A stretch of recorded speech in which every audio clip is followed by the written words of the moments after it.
What's up everyone, I'm Dwayne and I'm a dude with an Autotude, and today I'm here with my friend Jeff showing off his classic muscle car from the early 1970s. Comment below if you think you know what I've got here behind me, but without further ado, let's get into it.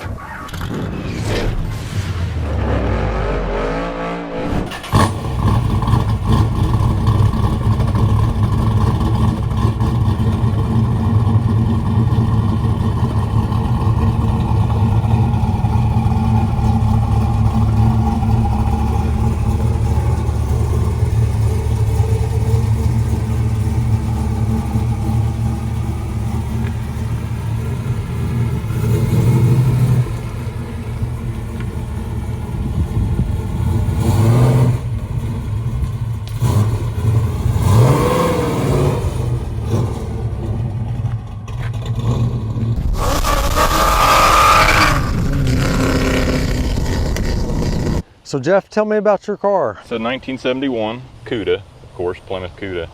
It's the only Cuda that had the four headlights, and the fog lights were kind of an option. Okay. It has the rally hood in it. They had like three hood options. You had a rally hood, you had a shaker hood on the big blocks, and then you also had the just the flat hood. They had another hood they offered also on the AAR Cudas. It was kind of a little snorkel here, but this is the one that I always kind of liked. And on the 71s, they had the gills. This was the only year they offered the gills there on the fenders. They got rid of those. I guess they felt like it was too expensive. So I like them. They kind of match the the grill. Yeah, well, similar with the 3. I know that's 4, but Barracuda, it's a fish. Right. Oh yeah, right. That's true.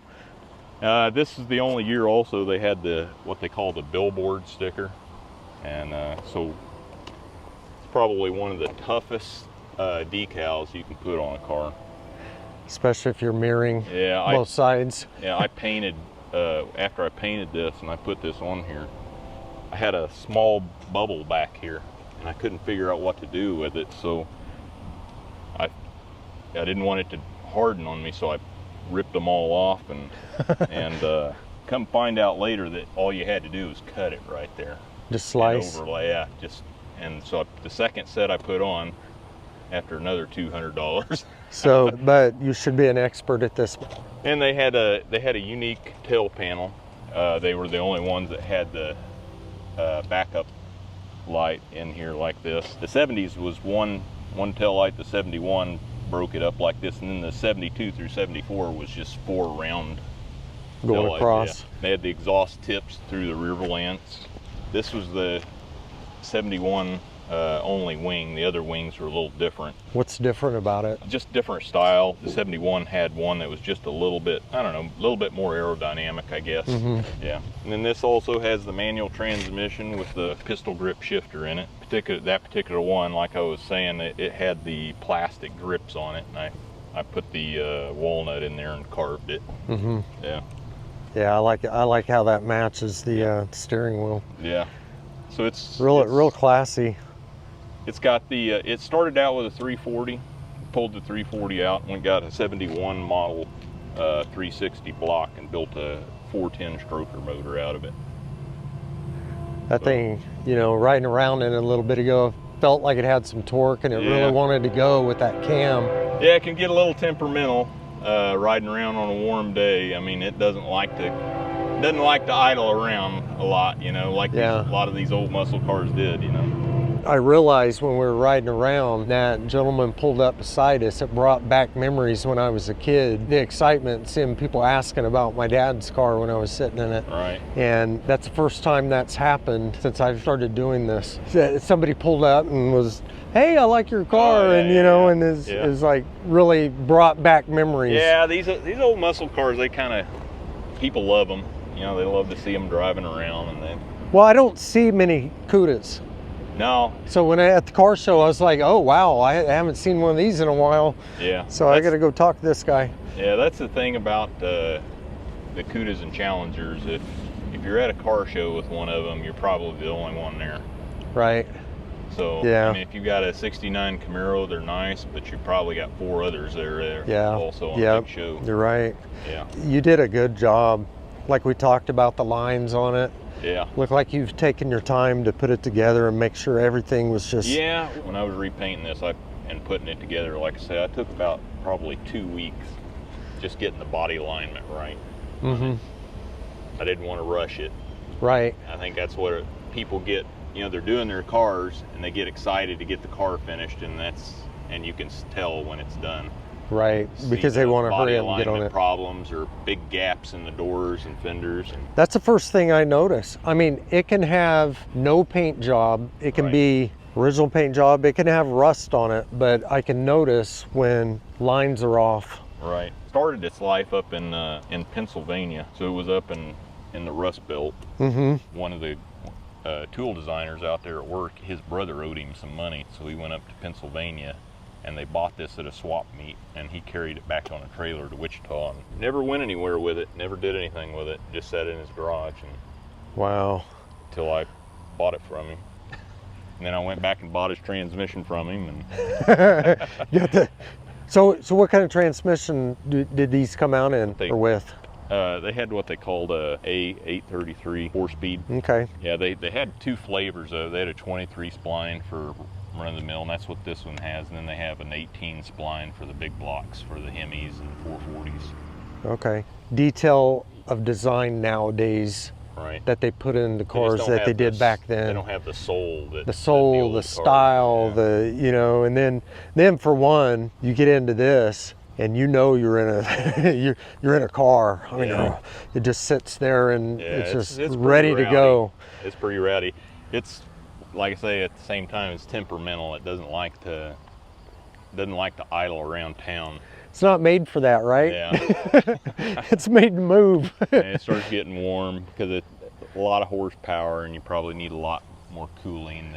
Right. I've got pretty good cooling, but it probably needs to be upgraded still. Yeah, so it's got it's got the Edelbrock heads on it, which are kind of nice, and then it's got a polished 4-barrel intake, aluminum radiator, and it's got the this is an aftermarket serpentine system.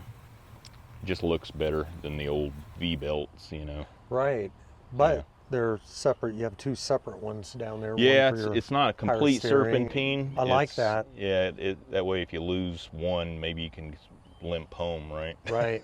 But it still keeps the retro period look with a serpentine. Right. It just looks so detail oriented. It's pretty. Yeah, last time I had the engine out of here, I went ahead and shot the whole engine bay and cleaned it up, made it tidy.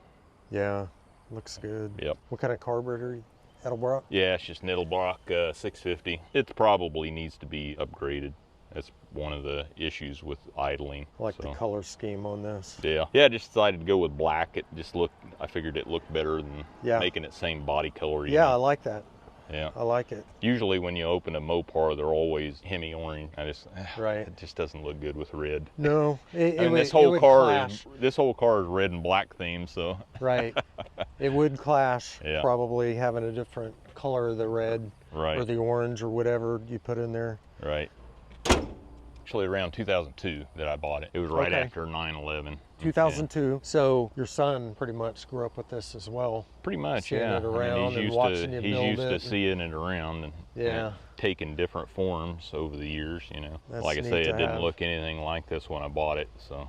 It's original color though, right? Yeah. That's pretty. But yeah, it's taken different forms. It's had Krayers on it at one point, and then I went back with the old rally wheels. And these are the original? That's what they look like originally. This car looks like what you would have bought it at the showroom. That is cool. Everything on here is the way it would have looked like when you bought it. You could have ticked off the option list, except for maybe the speakers in the rear Valancer. Right.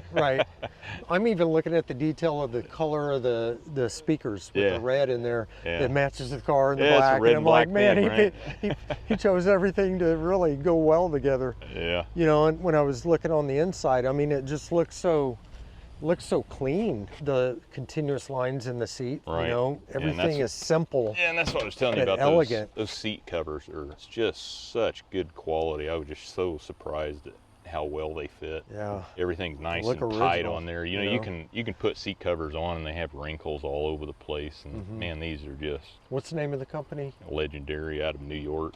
Okay. They're known for making original OEM seat covers for I'll have Mopars. to look them up. Yeah. They do any others, or are they I just think so. Mopar? Yeah, I think they do just about all the major ones, you know, major muscle cars. Was this thing in pretty good shape when you got it? I noticed the door jams look like, I don't know, you probably polished them I shot out, but those too. Oh, did you? Yeah, Okay. I mean, but yeah, it was in pretty good shape, but there was a lot of poor body work on it. Yeah, and when I bought it, the poor guy dropped the ladder against the sail panel over here, so I had to fix that. Oh, It yeah. was right, yeah, it had a big dent right there. Like I say, I replaced the front fenders on it. Quarters were pretty good shape. They've been replaced at some point in their life. And I replaced this rear tail panel. And then I put the lower valance with the exhaust cutouts on there. Do these ever have problems with weight of the doors because yours are perfectly aligned? Actually, when I painted this, I redid all the bushings just for that reason. Yeah, because I didn't want it sagging after. This is just right here. Yeah. I mean, everything, the line is perfect here. If you're gonna do all this stuff, you really, before you even start, you need to do those door bushings to make sure that you don't get sagging after the fact and then have to lift up on the door, you know. Right. And it still rattles when you close it, but all these old cars do, right? I was reading that maybe the back window was a little bit different with the 71s and the 70s, or is it? No, they were actually, all the windows were the same, except for what they called the SE model. And the SE had what they called a formal rear window. It was smaller. And they actually have a fiberglass plug in here to make the window smaller. And then they paint that plug, yeah. All the SEs had vinyl tops on them to cover up all that. So it's a same body. They just same body, yeah. They just put that fiberglass plug in there and put that. They called it a formal rear window, and it had on the inside. It had a big wide trim piece that went in there. Those are almost impossible to find. Wow. I had to buy a broken one out of Florida. He sent it, it was just in pieces, and I had to put it all together on my Challenger. Yeah. Probably spent good money on it too.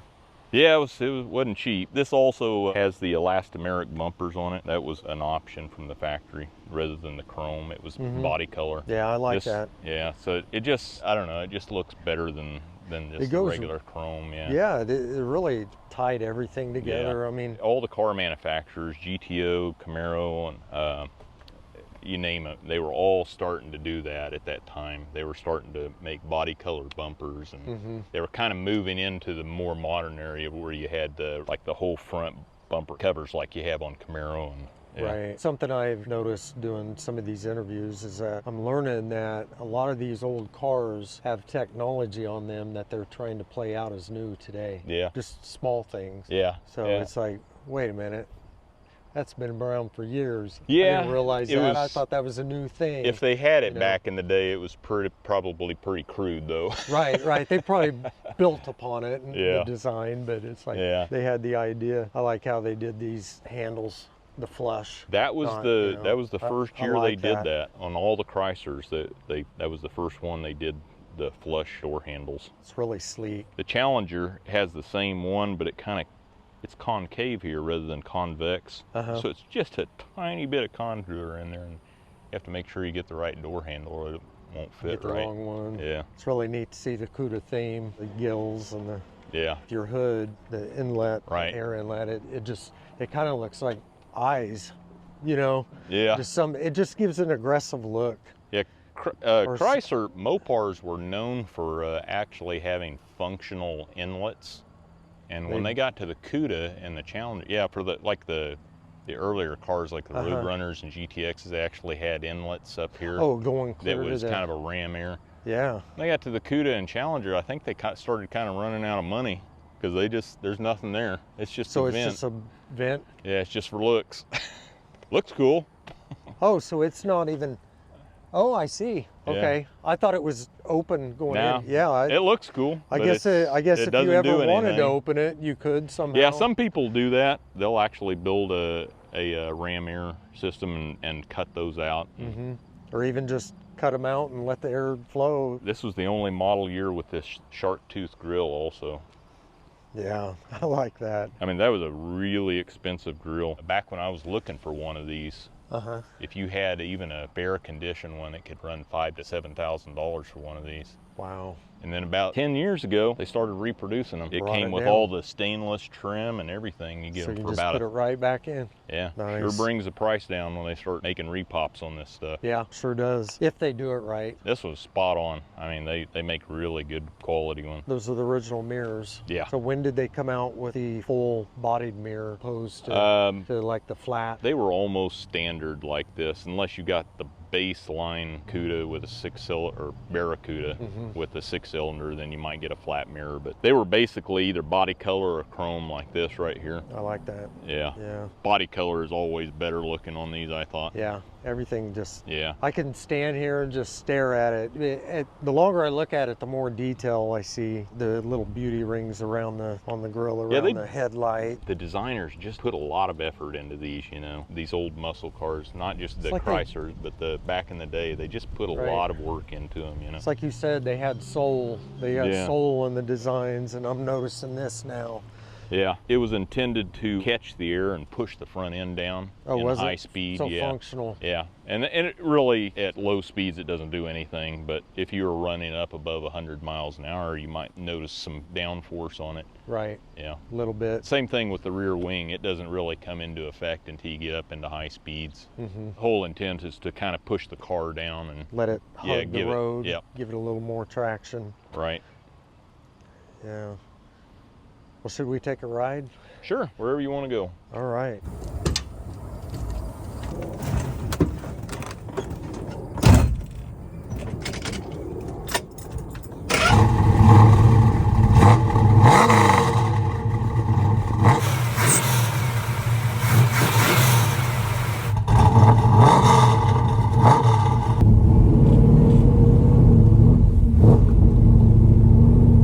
This thing is sure fast wrapping.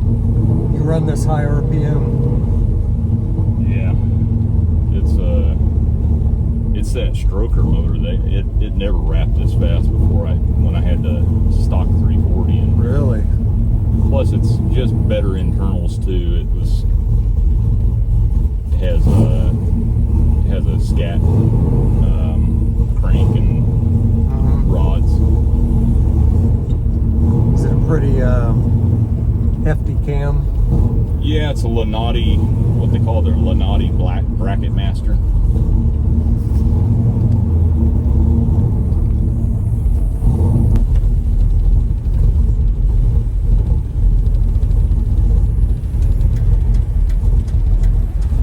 Seem to be a little happier now. Yeah, I do. Well, they're always happy when they're cool. Get a chance to cool off a little bit.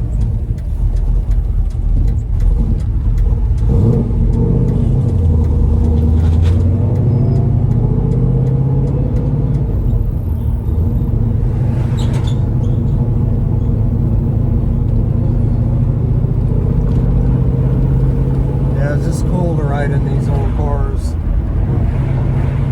Yeah, I don't get it out as often in the summer. It goes up on the top rack just because it doesn't have the AC on it. But it's a little cooler like it is here in the fall.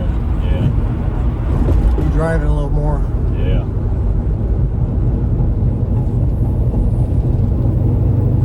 I really like that hood.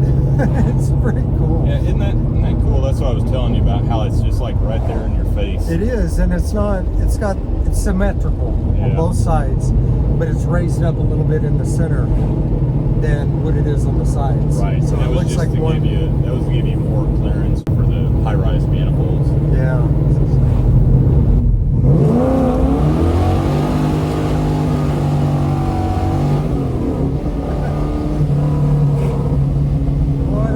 Suck you back. It's a 360 down to 410, yeah. 360 to 410. Yeah, so it's actually got more cubic inches than the big block, but it wraps faster. Yeah, that's what was. Wow, that's cool.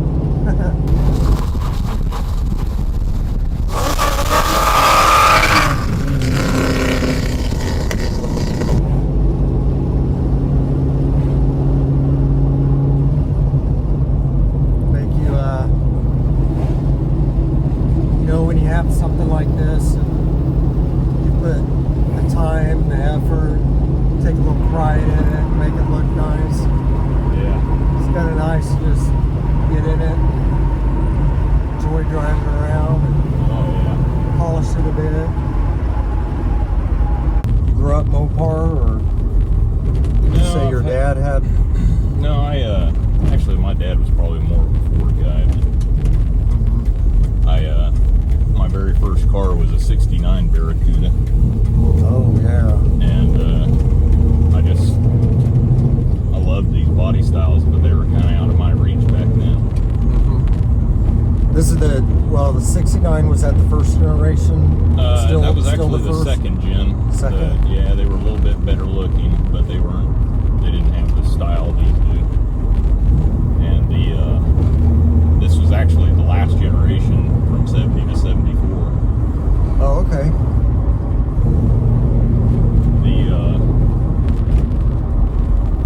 But yeah, I always liked these Cudas. They were a little bit harder to come by than the Challengers I've had. They're both in the E-body class. That's the only cars in the E-body is the 70 to 74 Challenger and Cudas. But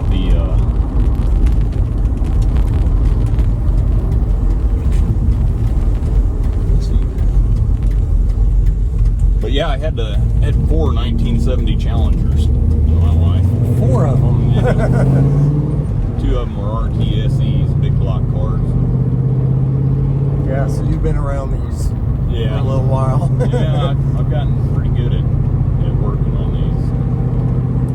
Well, I saw, when I saw this at the car show, and, I didn't see anybody around it, and I kept looking, I thought, oh my gosh, where are they? I want to talk to them, And then I saw your son, I ran over there because he was getting ready to leave or something, or he got in it. Yeah, what's I thought, funny oh no, is, he's leaving. What's funny is the storm was coming that day, and I called him and asked him to go out in the parking lot and lock it up and roll the windows up.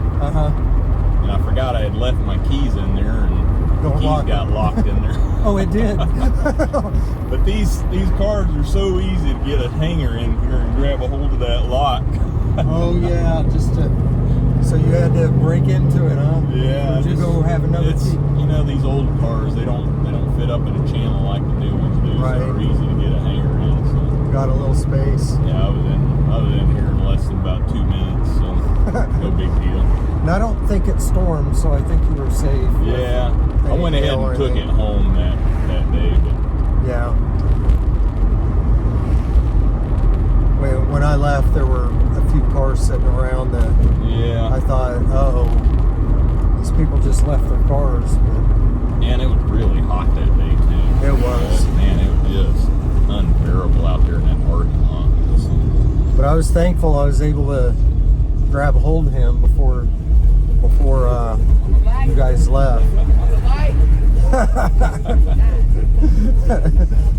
Hey, that's beautiful, man. Thank you.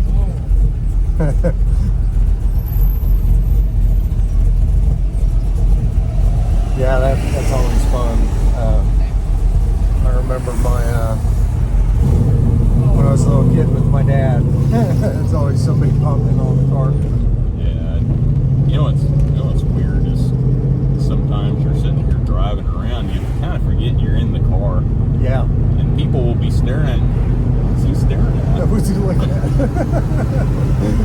Yeah, I'm just going to get a hamburger. What are they staring at? Because this is normal. This is your normal just car. kind of forget about it. Something they don't see every day. Yeah. So how long have you owned this? And I tell people that I bought it when I went to Nam.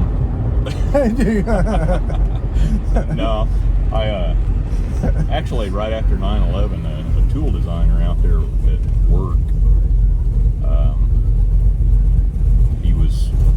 he was thinking he was going to lose his job, and I shot him an offer on it.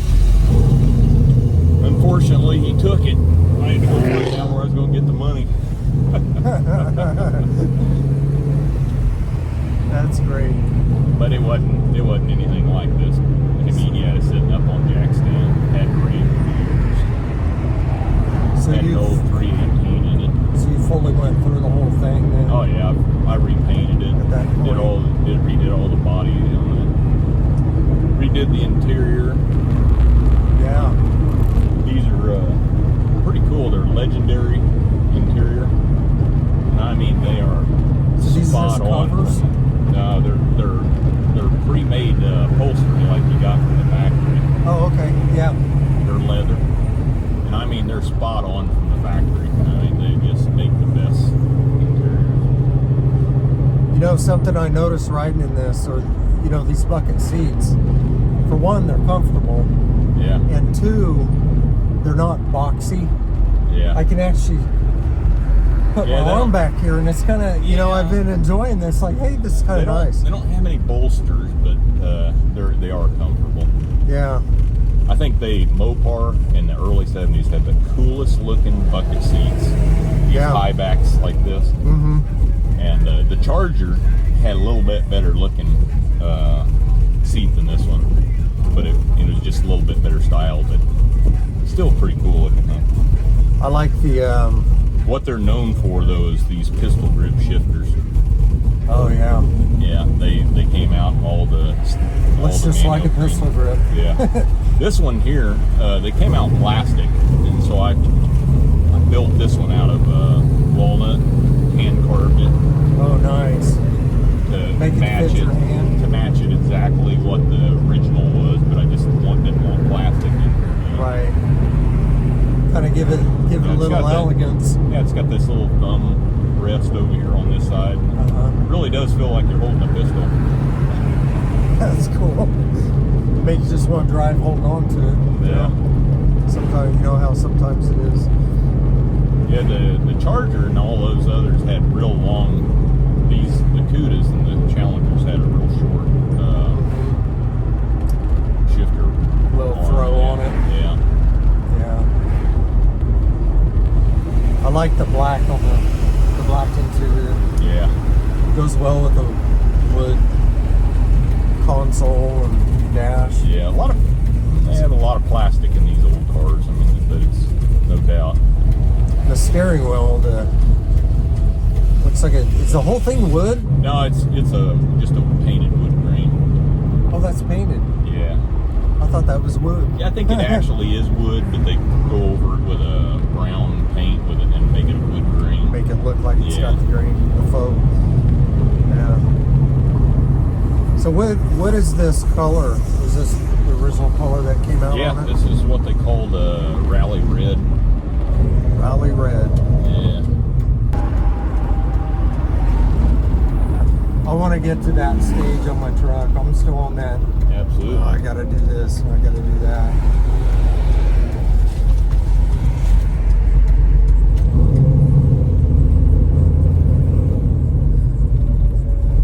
Yeah, that was fun. Thanks, Jeff. I appreciate you taking the time to share this thing with me. And I don't get it out as much as I used to. I used to go to car shows all the time, but you know, the longer you own these things, the less you go and show them, you know, like you want to. Well, I'm glad I was an excuse for you to get this out, and I think everyone on this channel is going to enjoy it.